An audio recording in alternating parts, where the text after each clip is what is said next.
So today on Eat Like Local, we're talking healthy food. We're going to craft pita and leaf and grain. Healthy doesn't mean not delicious, not filling. I'm a big believer in craft pita, leaf and grain. Take your pick. Want it in a wrap, you want it in a bowl. Let's get it in a wrap to start.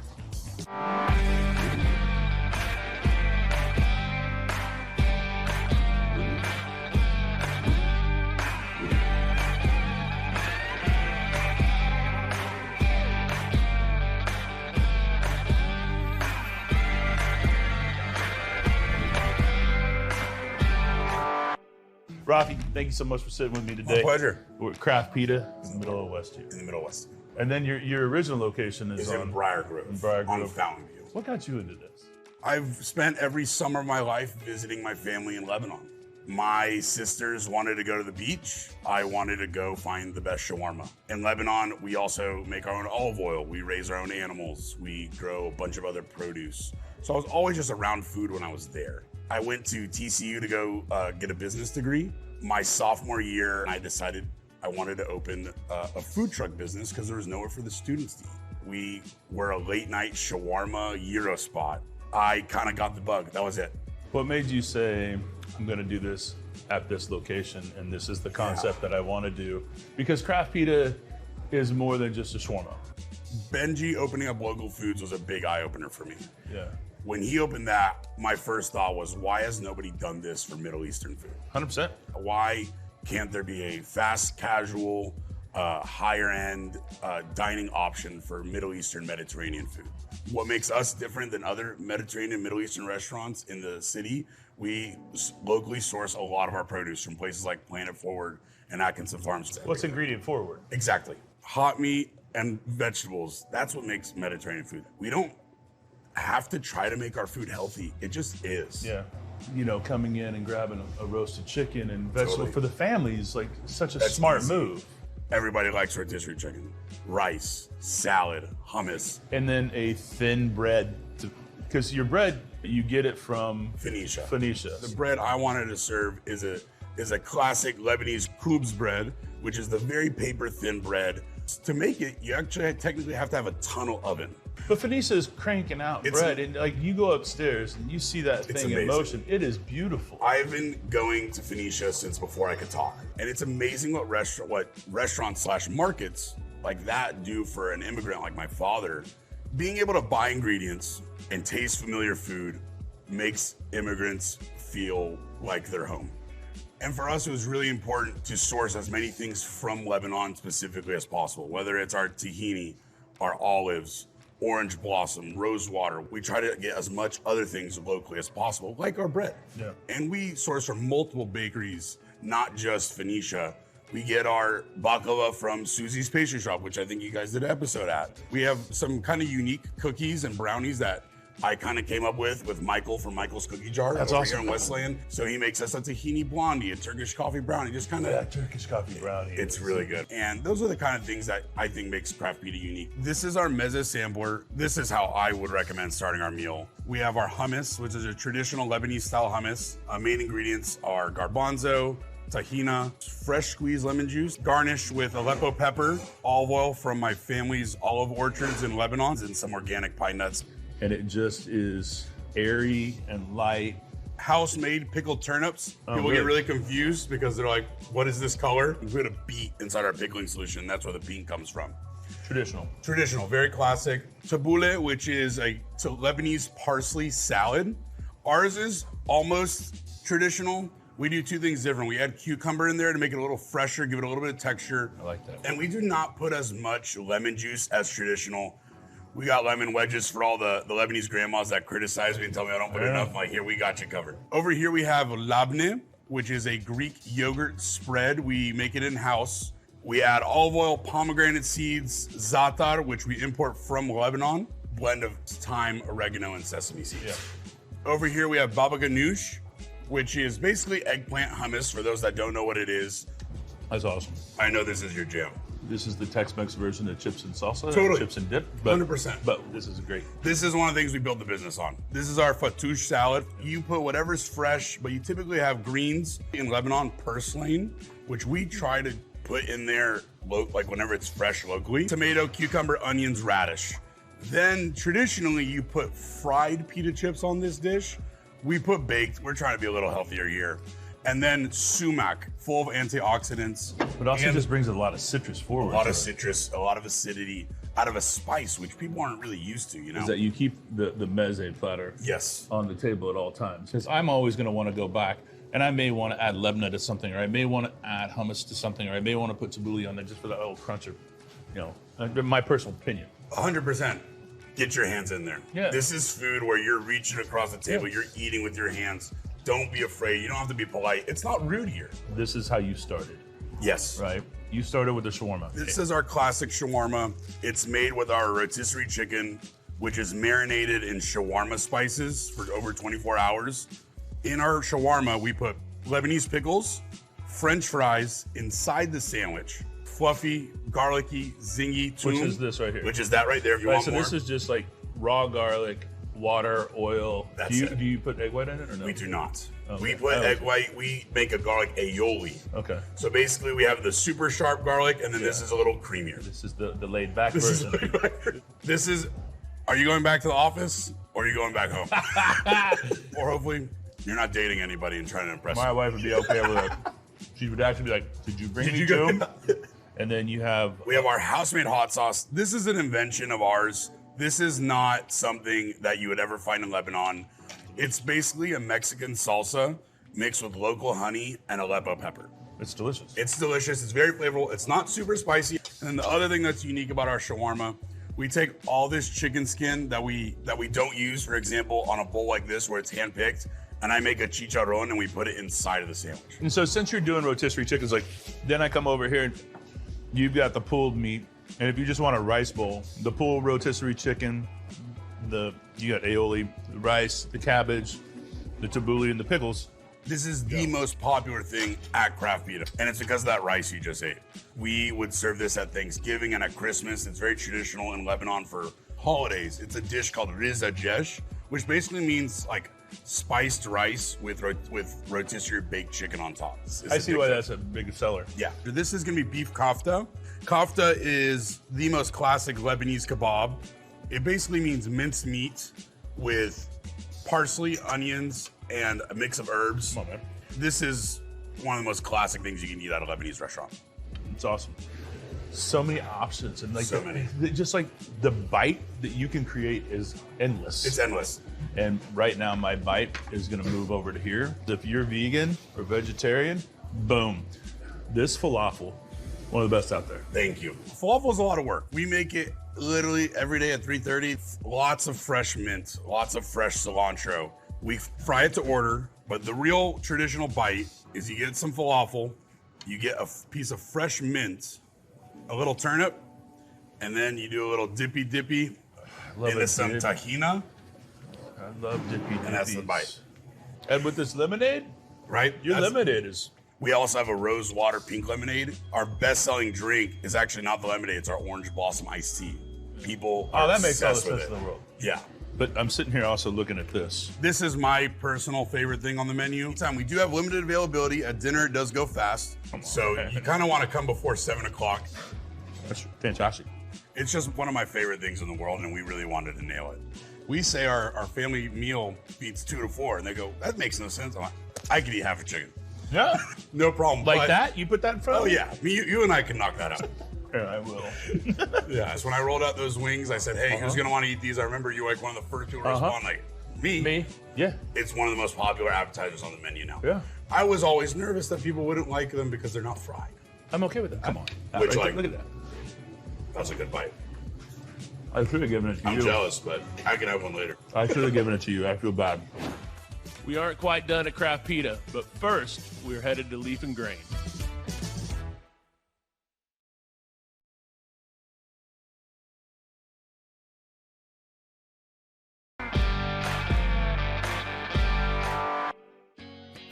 Hey, what's happening?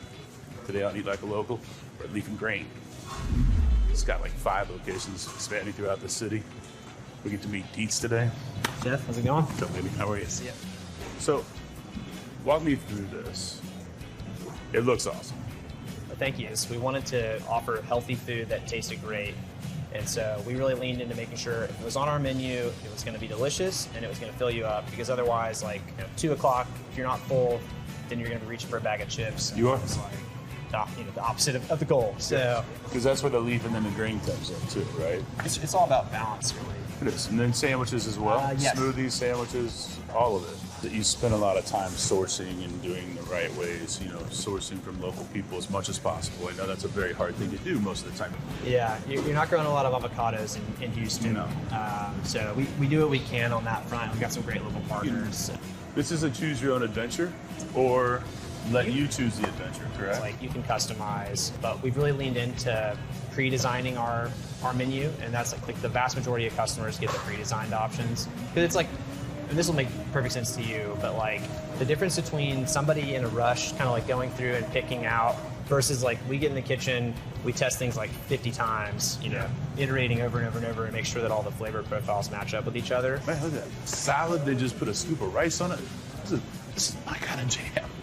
And Edward, go through with me what you do. I spend most of my time kind of worried about our food and our product and making sure that we're delivering consistently, coming up with new ideas, kind of refining our recipes and making sure that we're doing everything. So that goes into sourcing, that goes into execution. All of it.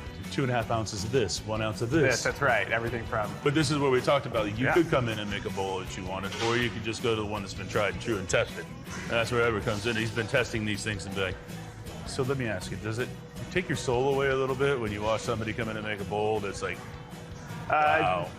Just a little bit, and then sometimes more than others. Personal choice, right? Yeah. And that's what people want. Now that you've gone through this and it's 9 years almost, what's your favorite thing about it? We are like really in the weeds on trying to perfect these like pre-designed options, and so it'll be like pretty agonizing to go through and do that. There's ups and downs, and then like at some point you really like you nail it, and you both kind of know like we hit the mark, and then when that product releases and it's like a hit with customers, that's like that is the coolest thing. That's a feel. There's nothing. You've experienced that over. The smiles. Yeah. Do you see that head shake? It's great. So what's your favorite? What's your jam? Probably right now the Mediterranean plate. I think it really epitomizes like what we're trying to do. It's super healthy, first of all. It tastes great. It's very filling. It's got just a ton of different flavor dynamics going on in there. That's an Edward special. Is that your favorite too already? That probably is one of my 2 favorites. That one's great. The Alamo is one that's been on our menu for like the longest time. It's kind of like our take on a burrito bowl almost, kind of like a healthier version of that. It's more than just like, hey, let's grab a salad, right? It's way more than that. Yeah. It is a meal. Which is hearty. It can taste great. It's more about the quality of the ingredients than like being a low-calorie option. Although, ours, like in the context of the broader food landscape, is very, calorie positive. But what's the one that you really fell in love with that you just wish people would order more of? Where you're like, man, I created the masterpiece, and then you're like, why don't they get it? Oh man. Where to start? Yeah. Really? Yeah. Probably my first favorite from our original menu was the upbeat quinoa, arugula, goat cheese, roasted beets, chicken. It was delicious, but couldn't get people to order. Yes. Yeah, it was great. I think I had it every day for probably a month straight, and but nobody would order it. And there's just been so many instances of kind of stuff that we've really liked along the way. That's how it goes. Yeah. What's the one that you were surprised by? The chicken pesto plate has been, I think, more popular than we anticipated. What does it have on? So that one has like a rice as the base. It's got a cucumber tomato salad with like an herb oil on there. Roasted broccolini, some stewed chickpeas, roasted chicken thigh, some hummus. All of that points to yes, right? Yeah. How long do you think stay on the menu for before you start tinkering again? We're always tinkering, even stuff that's been on the menu for a very long time. Sometimes we make little tweaks too. So, the Alamo, for instance, we found like cochinita, their totopos are just incredible, and we're able to swap those in, and that goes on that bowl. So it's like a local product that somebody's making that just like blew away the tortilla chips we were using previously. That's kind of the topping for that. She makes good stuff. She really does. She's super talented. She's a really good cook. All right, boys. What is this? It's freaking delicious. Cucumber agua fresca. Beautiful, amazing. That's awesome. And then this. That's our berry boost smoothie. That's delightful. All right, walk me through these things. What do we got? This is our Alamo, which is our take on a burrito bowl, but a little bit healthier. Shredded kale, brown rice, and then get in there. Cherry tomatoes, red onion, avocado, and then we do our own shredded cheese blend. And then we've got Victoria Elizondo's totopos from Cochinita. And then I think the star of the show is probably the roasted chicken thigh that comes on there. And then it comes with a chipotle lime vinaigrette, which was originally my mom's recipe. And then really? When we first opened, all the recipes were hers, actually, all the dressing recipes. Walk me back through that. Okay. Like, how did that happen? My mom's also like way more talented with food than I am. And growing up, she had a catering business actually, and so I was always like in the kitchen, helping out as little kid. But then fast forward to when we opened, I was like, Mom, can you help with the dressings? And then that evolved to like, Mom ended up doing all the dressings pretty much. And like probably half of the dressings on the menu are still like, originally her concepts. I think that with the beans, with the rice, with everything that's in here, I don't feel guilty about this. You know what I'm saying? Nice, that's good. Yeah.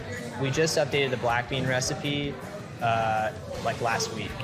We're always trying to just get things a little bit better than where they are. People don't think, what's the difference between a good black bean and a bad black bean? It's like night and day. Yeah. It can be. Yeah. Beans, but then when you get the right method, you're like, that is banging. Yeah, right. Yeah. Great. All right, let's go into this thingy. Because this is, you said, like one of your bigger selling things now, right? It's good and stuff. You're making your own bread. We make our own bread. That's right. So we've been making sourdough for, 4 or 5 years now. It's good because it was just Edward. It was just me initially. I had to teach. I literally took somebody off the line. I was like, today you're going to learn how to make sourdough. Yeah. Best move you could ever make. Yeah. Teach somebody else. So this has got hummus, chickpeas, the cucumber tomato salad, rice, chicken, broccoli. What's this? It's like a tzatziki sauce. So, is this just for Dunkin' or is this for? However you want to do it. I would drizzle this one and then use this as a dip. Okay. But you definitely want some of the harissa. It's like, you'll see. That's a harissa I like. It's got that spice to it. It's nice. Yeah. Little smoke, little spice. Yeah. It's a hidden acid that kind of comes through the back that makes me really happy. Like, this is everything you want it to be. I know. It's really good. Thank you. You guys have got this nailed down. And, that makes me like kale. Well, thank you guys for creating something that I don't have to feel guilty about, but I feel perfect about. Guiltless pleasure. Right.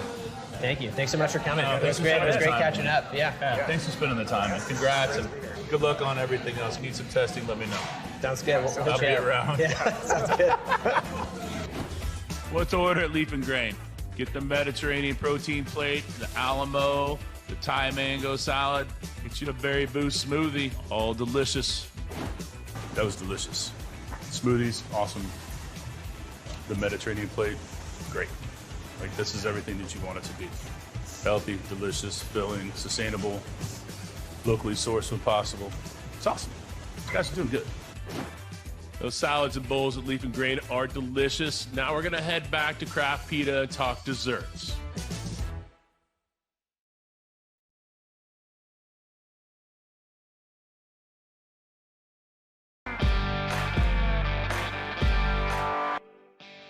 All right, let's get into Let's this. do it. We have a lot of healthy things, but you got to treat yourself every once in a while. Get down. I've only ever visited Lebanon in the summer. And for me as a kid, one of my core memories is going and getting ice cream. And what makes Arabic style ice cream or bouza different is that stretch. Bouza is made with extra xanthan gum. And it's made with a base of what we call ashta flavor, which is basically clotted cream with orange blossom and rose water. Very important. Extra, extra, extra pistachios. It's really good. You would find this exact flavor at every single ice cream shop in Lebanon. So let's go next into another classic pistachio baklava from Susie's Pastry Shop. This is the best baklava in the city. Flaky, crunchy, very liberal on the pistachios. I mean, that's chock full. Of course, has to have that rose water syrup on it. So good. This is not classic in any way, shape, or form. This is an invention of my own that Michael's Cookie Jar helped me develop. It's an American blondie, but we put tahini inside. Tahini makes it chewy. It gives it a nice texture. We also put Mediterranean sea salt. Everything at Craft Pita uses Mediterranean sea salt and some sesames on top. So good. Same thing, not your classic brownie. This is a Turkish coffee brownie. Yeah, I had this once here, Yeah. and that's why I was like, I'm not picking that up Yeah. because it will be on my fingers. It for is- The rest. It's so moist and It delicious. is essentially a Texas sheet cake. Yeah. That's how Michael described it to me. I'm like, okay, now that makes sense. Oh, What makes it unique, in particular, in Lebanon, we put cardamom inside of the coffee. it's very prevalent. And this is the kind of flavor you get. That's really good. I mean, you've done a great job. Thank you. This is one of those key like little gems in the city. But I think what makes Houston unique is that a strip center meal. Yeah, You know, we have some of the best in the country. they're everywhere. They're everywhere. and we want to be part of that. Oh, this is delicious. Thank you. What to order at Craft Pita? Get the Mezza sampler, try it all. It's got the hummus, all the good dips, fantastic. A fattoush salad, and the chicken shawarma. One of the things that I really enjoy there is that rotisserie chicken. I think that Rafi's got that thing seasoned so perfectly. Get the family meal, the beef kofta, and that made-to-order falafel. Leaf and grain, delicious. Craft Pita, come on, man. That rotisserie chicken, you should be getting that like 3 times a week. Healthy, but absolutely delicious. What's next? What are you doing? What are you doing? What are you doing? What are you doing? What are you doing? What's our walk-in music, man? I've never understood the sweet tea. I'm The gonna go biggest right in. complaint when I was at Papa's ever, most tickets written into corporate was when they got rid of the sweet tea and they made people mix their own. Really? Dude, people lost their minds. Gotta do There's that. a few temptations in this kitchen. Eating chicken skin when they pick it off is by far one of the hardest to say. Rafi, don't grab the chicken skin. All right, we want to know where you're eating too, because you know what? I like to be just driving around and be like, oh, someone said go here. That's what I want to see. Eat like a local, TX. Hit us up on Instagram, give us a follow, but also let us know where you're eating because I want to check those places out too. Maybe we'll go together. All right? We'll see you there.